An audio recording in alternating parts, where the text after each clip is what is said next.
Hello guys, good morning সবাইকে। তো আমি সকাল সকাল ঘুম থেকে উঠে আগে ব্রাশটা করে নিলাম, তারপরে জল খেয়ে রান্নাঘরে ঢুকেছি। তো আগে আমার ভাত ডাল ভাজি হয়ে গেছে, তো এখন আমি তরকারিটা রান্না করলে আমার রান্না কমপ্লিট। তারপর দেখো এখানে তরকারিটাও আমার হয়ে যাচ্ছে। তো আমার ছেলেকে বলছে ড্রেস পরতে, তো আমার হাজব্যান্ড আমার ছেলেকে ড্রেসটা পরিয়ে দিয়েছে, রেডি করে দিয়েছে, আর আমি এখানে রেডি হয়ে গেলাম। তো চুলটা ঠিকঠাক করে নিয়েছি। তো রেডি তো হয়ে গেলাম, তো কিছু তো খাওয়া যায়।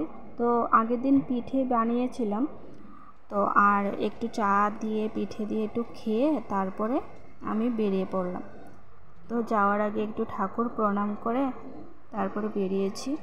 আর গাড়িতে উঠে গেলাম, কারণ যাওয়ার পথে বাড়ি থেকেই মানে সামনে গাড়ি আছে, তো ও বলছে যে চলো আমাদের সাথে। তো ওদের সাথে গেলাম, আর ওরাও অনেকেই যাচ্ছে।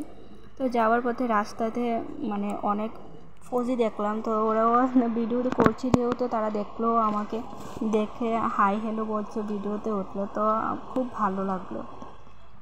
তো যদিও আমি কোথায় যাচ্ছি, আমি যাচ্ছি আর্ট মানে একটা প্রোগ্রাম আছে, এটা আগরতলা নজরুল কলাক্ষেত্র ওইখানে। তো আমি ফাইনালি আধা রাস্তায় আসার পর দেখলাম যে মানে অনেকটাই গাড়ি জাম লেগে আছে, আমরা হেঁটেই চলে এসেছি। তো ওইখানটা জায়গাটা দেখে খুব সুন্দর। তো আমার ছেলেকেও মাঝখান দিয়ে আমি ভিডিওটা কন্টিনিউ করতে পারিনি, আমার ছেলেকে আমি ক্লাসে ঢুকিয়ে তারপর আমি আসলাম। অনেকটাই ভিড় জমে গেছে, আর দেখো জায়গাটা খুব সুন্দর লাগছে। আর আমি আমার জায়কে বললাম যে আমাকে একটু ভিডিওটা ধরো, কারণ আমি সবসময় ভিডিও করি, ভিডিওটা তো আর দেখা যায় না, তো এখন আমাকে একটু ধরো। তারপর ধরিয়ে দিল, তাকে অনেকটাই থ্যাংক ইউ বলার ছিল। তো এখন দেখো মানে খুব রৌদ্র উঠেছে, কিন্তু এখানে দেখা যাচ্ছে না, যদিও খুব রৌদ্র উঠেছে, যেটা মানে আমাদের সহ্য হচ্ছে না, অনেকটাই গরম।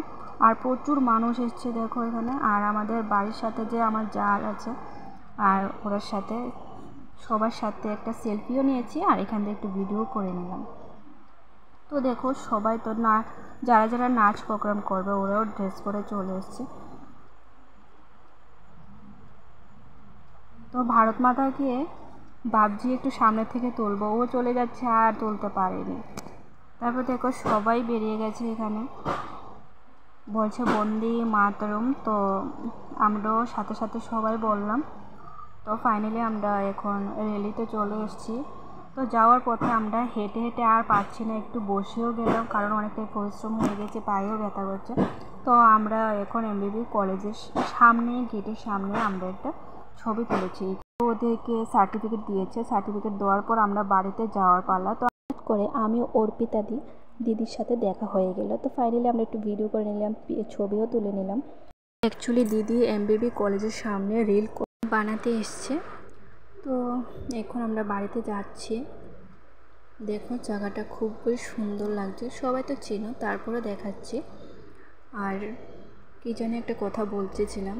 তো সবার পাশে থেকো, যদি মনে করো আমার ভিডিওটা ভালো লাগে লাইক কমেন্ট শেয়ার করে দিতে পারো। দেখা হচ্ছে নেক্সট ব্লগে। আজকের মতো টাটা, সবাই ভালো থেকো, সুস্থ থাকো, নিজের খেয়াল রেখো।